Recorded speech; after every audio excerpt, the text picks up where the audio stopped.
So before I get started, we all know Windows Active Directory, right? Everybody thinks it's very insecure.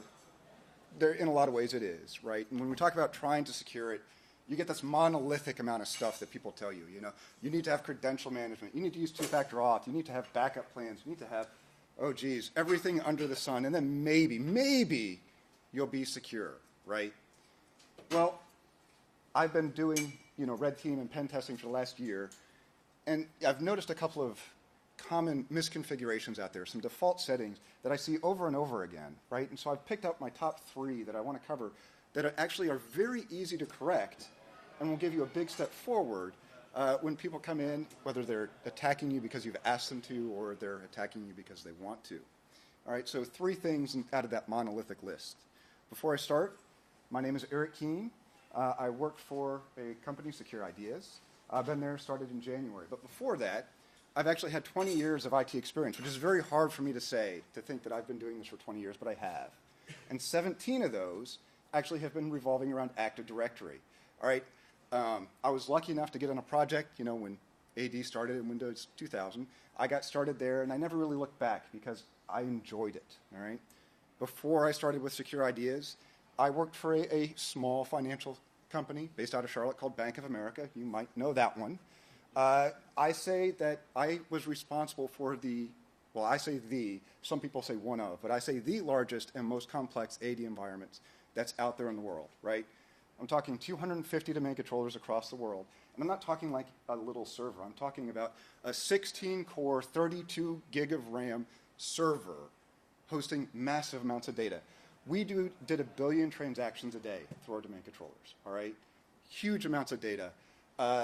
Some big numbers just to wow you, right? We're talking about 400,000 users, 2.1 million groups, 44,000 OUs, 52,000 GPOs, right? Lots and lots of stuff. We had servers, Windows, Linux, Unix, mainframes, everything was riding off of my directory, all right? Kind of important, kind of big. So, did that for 11 years. Before that, I got to do Active Directory for Walt Disney World out of Orlando. Also pretty fun, not nearly as big, but lots of fun. When I'm not working, I do have some hobbies. I'm a movie enthusiast. I actually, my major was not IT. It was film and audio with an acting minor, right? But I fell into computers because of my wife. When I'm not doing that, watching movies, which I love to do, I like to play games, board games, video games, etc. Unfortunately, I have 4 kids, right? And they've all gotten to the point where they'd like to do things. So really, my hobby is taking them to their hobbies. The ubiquitous slide, right? My company was very nice enough to pay for me to be here, so I have to put it up there. We're a security consulting firm. We do lots of things. I think we're pretty good at it. Some quick notes. I said, we're going to talk about how to secure Active Directory, 3 things, right? Everything I'm going to talk about is basic Windows stuff. I'm not trying to sell you a product. I'm not trying to sell you anything, all right?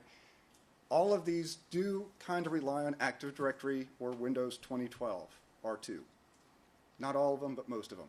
That seems kind of hard to swallow by some people. 2012 R2 has been out for 4 years now. If you're not there for your domain controllers, I would really, really, really urge you to try and upgrade them. You only need to upgrade your domain controllers, not every server, right? And some of the principles we talk about actually work for everything in Windows. But hey, we'll start with AD. Attacking AD itself is really hard, okay? Domain controllers are secure by nature, unless someone has decided to install something else like, a web server or SQL or something else on there, or you've downgraded security settings that Microsoft has put in by default. It's really secure. It's hard to deal with, right? So attackers, they come in, and they know they can't get to your domain controller by default, so they start with a weaker system, like a workstation, right? They get some credentials. They kind of move around. They look. They try and figure out where your domain admin credentials are, find that, steal them, and then they get everything, right? They own you because they can do anything they want. You may or may not have heard of the golden ticket. It's a wonderful thing out there that an attacker can get that says, I have unfettered access to your directory for 10 years, and you will never see me, right? That's pretty much what it is. There are some detections, but not. It does rely on getting domain admin. So what does that mean? When we're talking about the first step here, the biggest thing is protecting your domain admin credentials. So we all know the weakest part of our network is the workstation or your laptop, right? It's the weakest thing. People can get phished. You can somehow lose access to it. And let's say you're a very security-conscious company, and you've loaded everything you could ever find on those laptops. You have, CrowdStrike and Bit9 and antivirus and who knows what else. And that thing is locked down. People can barely open Word because it takes 40 minutes for it to load. That's how much stuff you have on there. Believe it or not, by default, I can bypass that immediately. Now, I forgot to say, I have live demos because I'm a glutton for punishment, so we're going to see how this works. But I'm going to try and show you how easy it is to bypass this.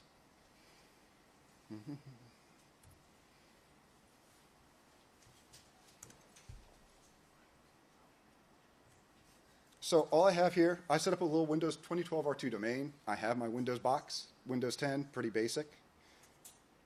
I think everybody's familiar with how you bypass this. I'm just going to come in here. I'm going to say, hey, you know what? Let me join the domain.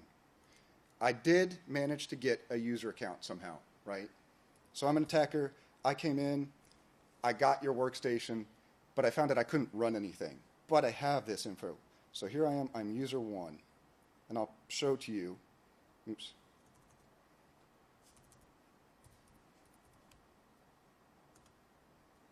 So I say, hey, lab, and I'm user 1, and I'll show you this ID in just a second to show you that I have no rights to anything. Oh, hey, look at that. I just joined your domain. I now have my own Windows 10 box out there that has no antivirus, none of your controls, nothing stopping me from doing whatever I want.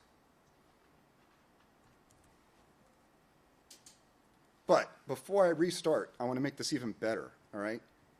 I want to make sure that, hey, this box is going to stay mine. So I come in here, oops, and I go to users and groups. Once again, I've done nothing except use Windows. I'm going to take this guy out because I don't want domain admins to have rights. I'm going to put myself back in here, so I do. Oh, prompts me, no big deal.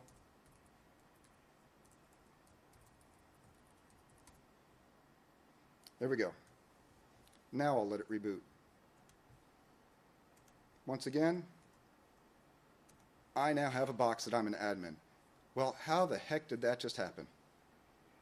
Let me start my slide again. Like I said, so hey, I joined it, no problem, that was easy. I'm not going to remove the SPNs, and I'll cover why those are important in a little bit. But like I said, I have a Windows box, it's mine to do whatever I want. How did this happen? Because by default, Microsoft included this setting that says, hey, add workstations to the domain. Can you see that? It's in the GPO. It's in the default domain controller's GPO. It's there. It might sound like this is what you need to be part of to join workstations or computers to the domain, but you don't. All right? This is an extra setting. And by default, you might see right here it says authenticated users. That means anybody in the forest, not just your domain, can do this. All right? So maybe you haven't gone through and done delegation to say users can, my IT department can go in and create computer objects in the OU or something like that. Change this. Go to your default domain controller policy. Change it from authenticated users to the group who should be doing this work. Please. Don't leave it open. Now, the other thing that I have on here, another way of quick win, is change where that computer gets moved to when you join it. Right? By default, they get joined to the computer's container. What does that mean? It means it sits there right underneath the root of your domain, and there's no policies assigned to it except the high-level stuff, which is typically like your password policy. Nothing else is being pushed to it probably. No controls. With this redir command, you can move it to some special OU in your directory, all right? Something like one of our clients did to us because I did this trick to them. They're a very security-conscious company, but they still had this for some reason. We showed them, hey, look what I can do. And then suddenly they changed it to, they pointed me to this nice little OU where the computer, it had a script in the GPO, so the computer booted up, and it said, oh, just shut down. So all my computer did at that point is it just shut down as soon as it started, right? You don't need to go to that level, but you could put it to an OU where you get to do things like, push all of your antivirus and CrowdStrike and Bit9 immediately, right? It is unusable to me at that point. So quick win, easy to do. Like I said, check this out. It's amazing. I didn't think this would be popular. But since I started in January, I'd say about 80% of the clients that I've gone to and the other people at Secure Ideas have gone to have had this opening because it's easily missed and forgotten. So that's one. Next up, this is another one that's really, really big. And it's not actually an attack against a domain controller, right? Because I said that's really hard to do. This is actually going to hit your member servers, right? There's something called an SMB relay. Is everybody familiar with the pass the hash technique that attackers like to do, right? Where you get some credentials, you store them, and then you log in with those offline. You don't have the actual ID, but you have the hash. The SMB relay is even cooler than that, okay? Because typically, pass the hash doesn't work with NTLM v2, right? It gets downgraded. It only works with NTLM v1, an older protocol that Microsoft says is really, really bad. SMB relays work with any version of NTLM. So here we go, danger time, demo number 2. What does this look like?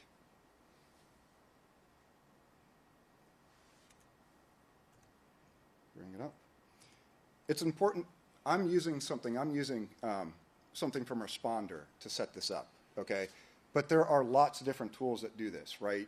This is just one I use because it lets me do some other things later.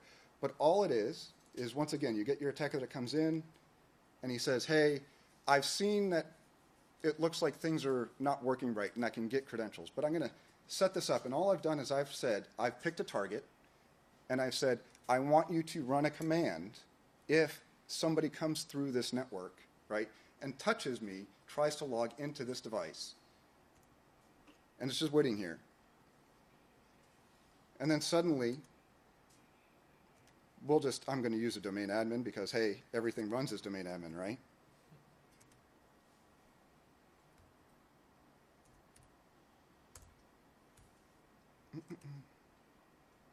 It happened so fast because I only have one screen, you didn't see it.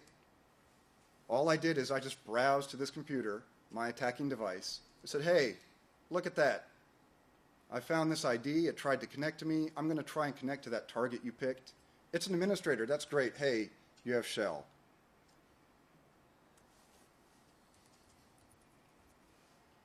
Oh, I forgot a command. It's going to bomb out. Anyways, so how did this one work?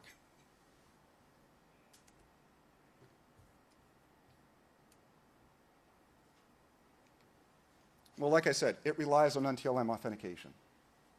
I said, remember in the beginning, I'm going to put my Windows host out there and I'm going to remove some SPNs.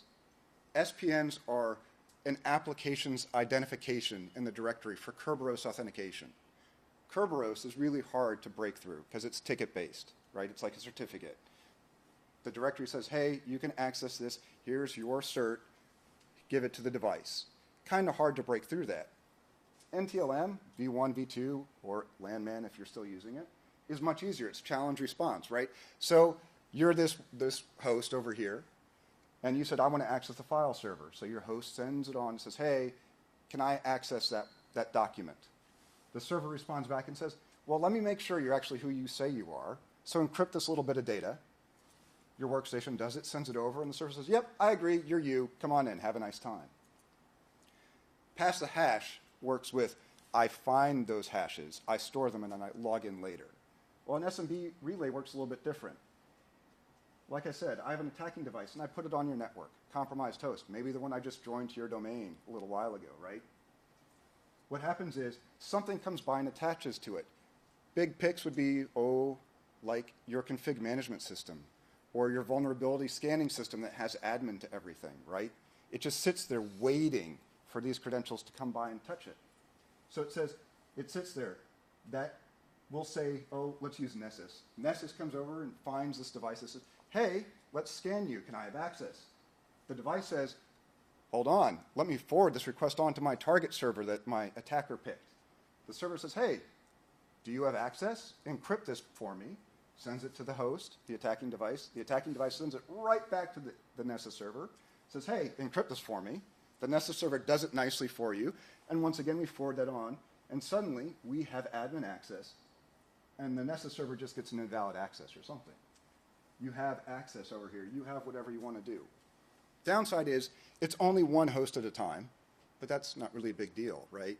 And actually, this works well for pen testers too, but it's better for a real attacker because pen testers, we have a week, right? We have to be kind of noisy trying to get access.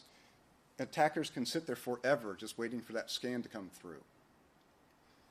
The other thing is, I said it waits for something to touch to it.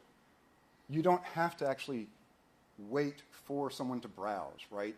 There's all these wonderful tools like Responder and Invade, all the landman poisoners that you can run that just start grabbing credentials as they go across the wire. They link in right to a multi-relay or any one of these tools. Grab it, try them. Every time they see one of these hashes, it tries the access. And if it picks one, once again, you win, right? So it doesn't take an automated process. It can just be sitting on your network waiting. How do you protect yourself from this one? There are two ways to do it. This is the oldest method, and you could do automatically, right, called SMB signing. All right? SMB signing basically says that your server that you're accessing when you're trying to access a file share is going to check every single packet of data and validate it's actually coming from who it's supposed to come from. As you would guess, this kind of causes some overhead. Microsoft says 15%, and that, I think, is being very generous. Okay? I've seen file copies get exponentially longer if you turn this on. Right? Doesn't sound good, but it is an option. It's two parts, like everything with Microsoft, a client and a server part. The good news is the client part, it's already enabled by default. Everything in your domain since 2008 by default says, I will do SMB signing. The server side is only enabled on DCs. You have to choose to enable it otherwise. Now, very important. If you've gone into your default domain controller policy and you have turned off SMB signing on your domain controllers, please turn it back on, right? Because once again, this is probably the only thing stopping an SMB relay from hitting your domain controller right off the bat. Your domain controller shouldn't be doing huge file copies, so it shouldn't impact it very much, right? So turn it back on. How do you do it? Via GPO or local security policy with that digitally signed communications always, right? Or you can do it via the registry if you want. This is the way I'd recommend, but there's a problem with it. It's only available if you're running Active Directory 2012 R2 domain functional level, right? It's a bummer. But if, like I said, it's been out for 4 years. If you haven't done it, please try and upgrade your domain controllers to it. It's a protected users group. It's a great thing that Microsoft put in, right?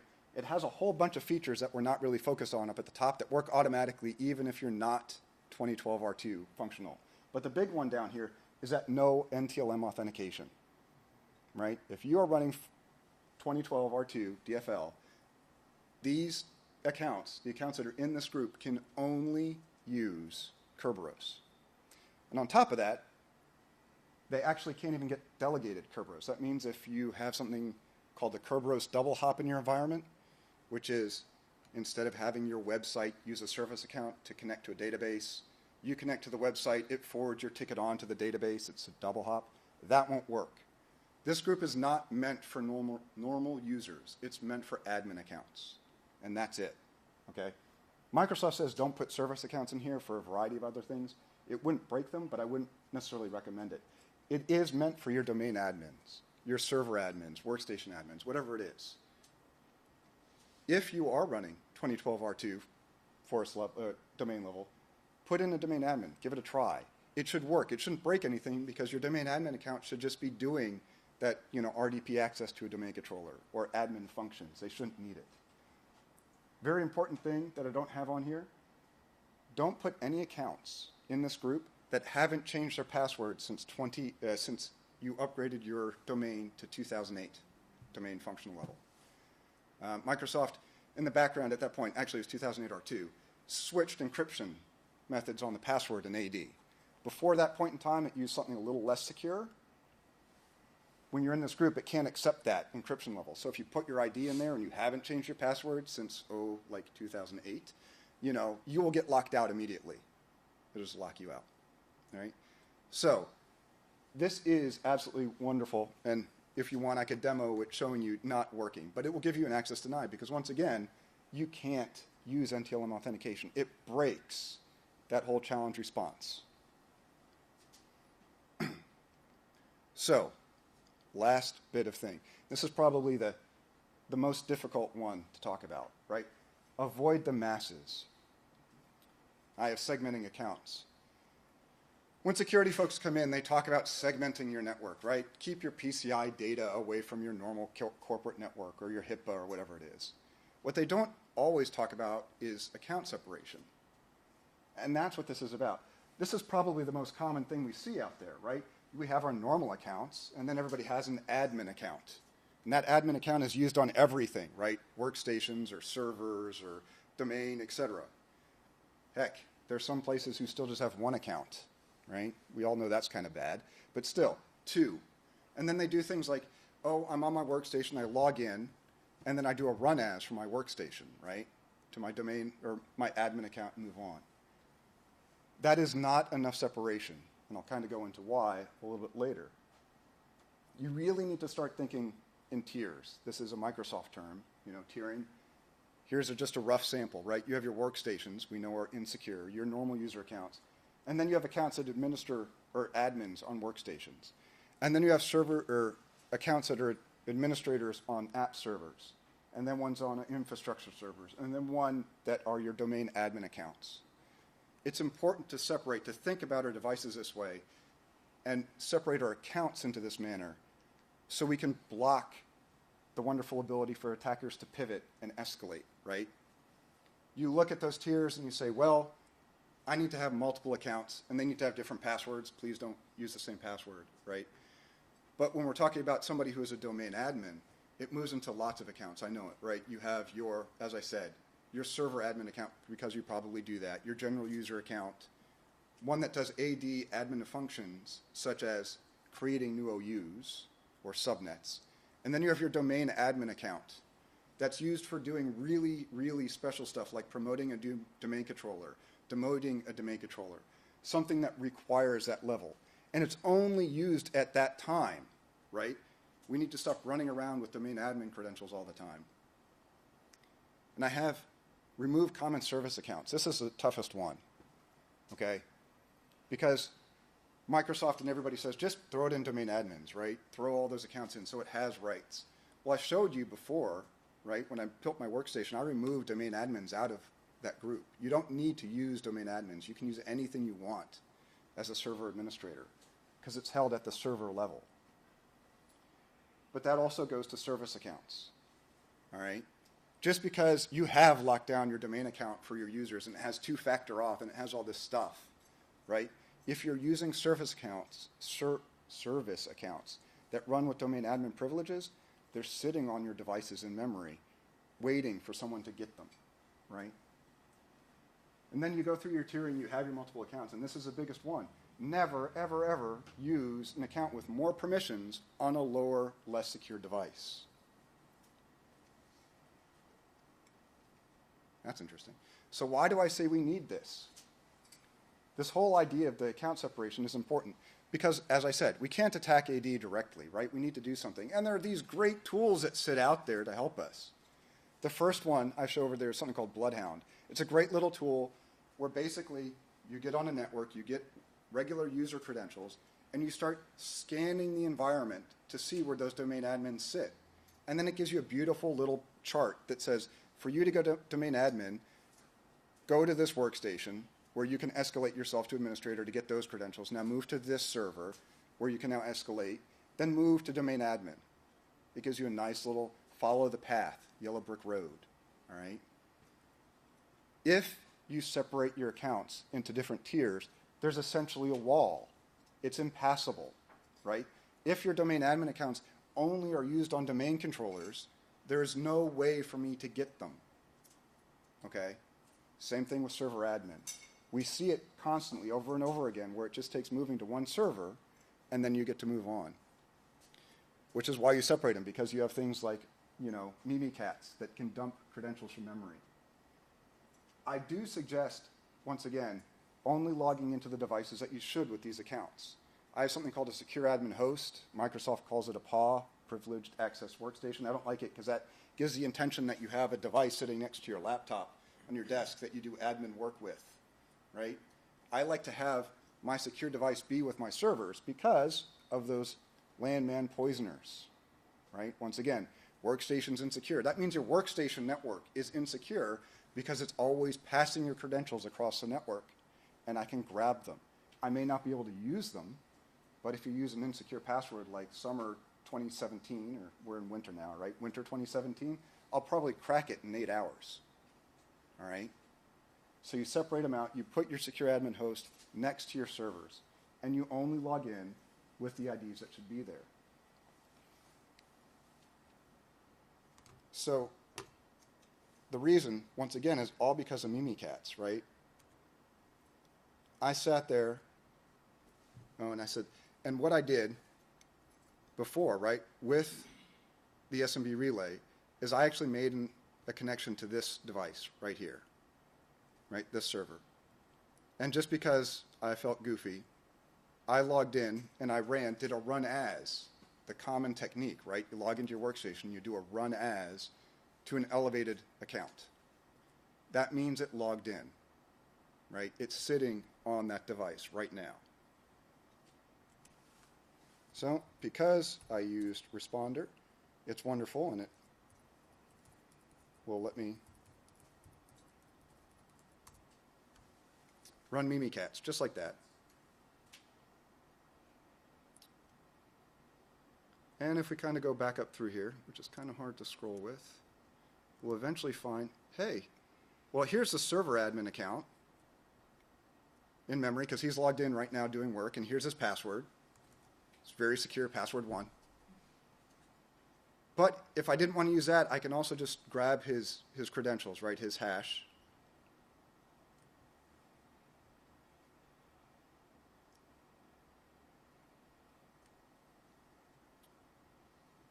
I'll come back to DA2 in a minute.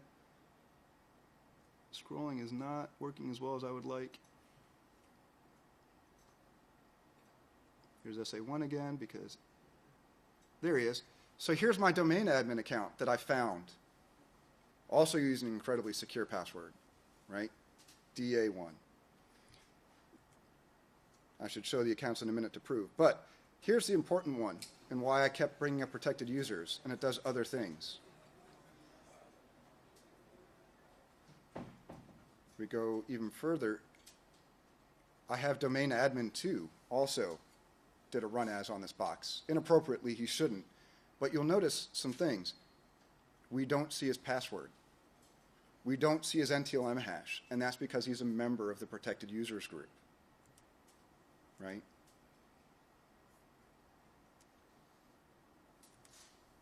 If we go in and we can look, protected users just sits in the users group, it appears, and we have domain admin 2 sitting in that box, sitting in this group.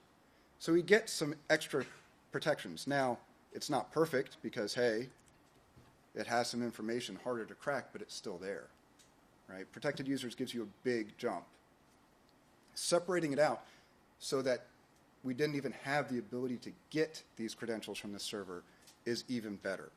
Now, when I talked about you need to secure, and I showed all those wonderful different levels, right? Hey, you need to have separate accounts for each one of these. All right, that might be a little tough. I get it. That takes a little bit more work. But going in right now and creating a new domain admin account, don't use one that already exists, creating a new domain admin account for your domain admins and only using it on domain controllers and removing that rights from your other accounts is a big step forward, right? It's all about that separation. So yes, doing the tiering, doing the entire segmentation hard. New account for domain admins, very easy. So, in review, I kept this short because I know everybody wants to go to lunch, right? 3 things you can do really fast. Remove authenticated users, right, from the add workstations to domain. That one's really easy. If you don't have it, do it. Please change it. If you want to keep it because you haven't done the delegation with rights, and I can go into that later if you'd like, just change it to the group that actually needs that ability, okay? Don't leave it that way. Protect yourself from SMB relay attacks. These are great because it works on almost every Windows environment, right? SMB signing, really hard to deal with. Maybe that one could be tough, right? Use protected users if you can. please, that is a great group. It's a great security enhancement. I don't have segment your IDs, but that's the other part, right? And then yes, have a separate domain admin account that only logs into domain controllers or a specific admin host to do those functions. This includes service accounts, and never ever do run as. And the service accounts, people ask me all the time, does this mean I need a separate patching environment for my domain controllers? My answer is maybe. I don't know what your setup is, right? But if you run a type of system like Nessus or something else or whatever it might be, typically you can specify different credentials in that application to connect to your different devices, right? So if it is very secure, you treat it as a domain controller where only, highest level permissions can log into that device itself or that application, and it connects into lower secure devices with a different ID, you are better off than you are right now running with that service account as a domain admin. So that's it, 31 minutes. Like I said, I want to get people out to lunch, so I kind of ran through it fast. But does anybody have any questions about this or anything else with AD, really? Because I'll try and answer it. Yes, sir. How about restricting login to workstations from those other accounts? So basically your domain admin. Oh, absolutely. So I don't cover it because that one could be a little bit more impactful. But yes, I mean, really the best practice is you should have everything in OUs, right? And you can deny logins and deny the ability to do interactive or service or any other for any group. I would definitely push that in via GPO, right? Wherever your workstations sit, I would push that down, that they cannot log in. Yes. Any other questions? Yes. Yeah, based on the last technique with Mimikatz, have you used that as like a social engineering? Have you compromised a host and social engineered an admin to log into it, and then blind wait for that to happen? We have. Okay, I mean, yeah. but typically we don't need to, right? That's yeah. I mean, because once again, even if they don't do run as on their workstations, they're on a server, right? And jumping from a workstation to a server is not very hard, right? It doesn't take a lot to move that one level. But in a lot of places, we still see the run as because the thought is I'm using two-factor auth. I'm set. I'm good, right? Because I can't use my credentials because I'm using two-factor auth. It's not a magic bullet. It's not, right? Heck, depending on your setup, your hash, right, your actual hash, password hash, your NTLM hash, all that good stuff is only set at the first time you change your password and you put it on the smart card, right? It's changed when you change your password. So that means some things like Mimikatz that are really good at this stuff, I can still take that hash that you thought was encrypted and using two-factor auth and just move right on with it, and you won't know. I don't need the token. I don't need the smart card to move on, all right? It depends on your implementation. What else? Yes? Maybe just like a tip, I think, for blue teams is when you work in a security incident, you might want to have security incident admin credentials, because so you don't, someone doesn't perform that attack, right? Oh, absolutely. I mean, yes. I mean, yeah. The best thing is to have credentials that you make admin on that device at that moment, right? And there are also some pretty good tools out there that can just be lying in wait for you to do things anonymously in the background. Yes, sir. What do you suggest as sort of a bastion host strategy moving between your security boundaries? That's like a loaded question. It's totally loaded. I'm just curious, like ideas. No. All right, so it depends at what level you're at. Okay, everybody knows about ArcSight, right? The big credential management systems, okay, that sit out there, which are pretty good. The problem with all those systems is that you still need something to base your authentication off of, and people tend to pick AD, right? So I use my AD account to log into this offline source to get my admin account. So I just need to compromise my AD account to get access. Or, oh my goodness, somebody was malicious. They came and they trashed my AD environment. I can't get to my passwords anymore, right? Not necessarily a good thing. They're good, don't get me wrong, but it's all about your implementation. Microsoft recently released something based on Server 2016 that is actually a pretty good solution if you have time to invest in it.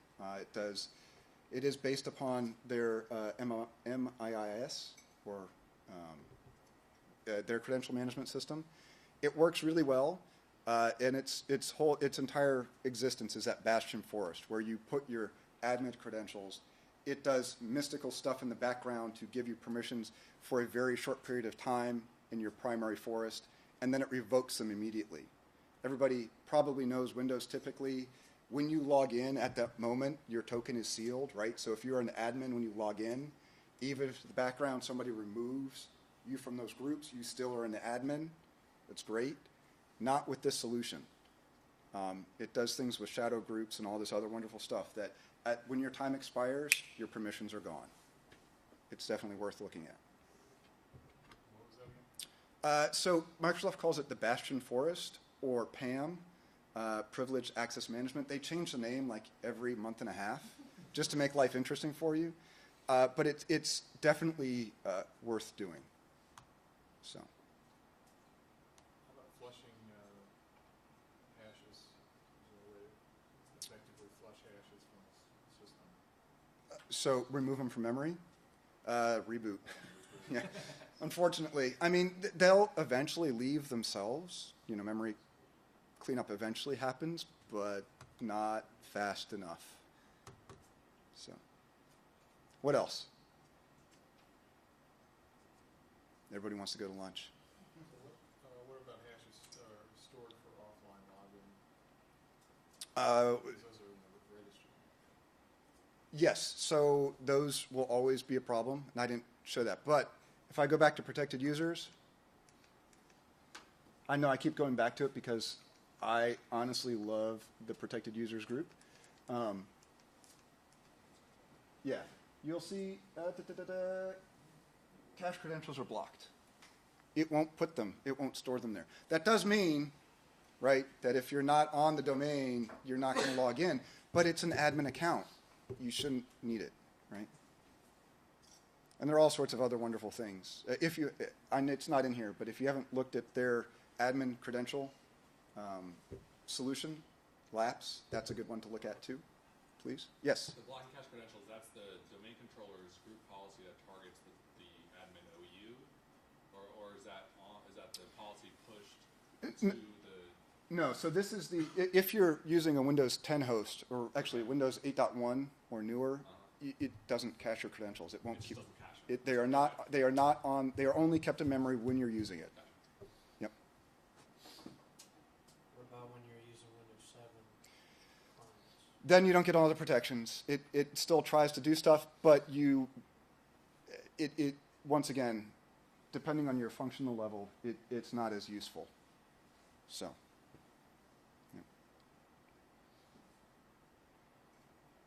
What else? Come on. Give me a tough one. No? All right, well, thank you for your time. I appreciate it. Hopefully you learned something kind of interesting. And like I said, that first one, check that. Authenticated users. I keep harping on that because I couldn't believe how often I can do this. And it's great because they say their workstations are protected, but then I have my own Windows host that I can do whatever I want with. Thank you.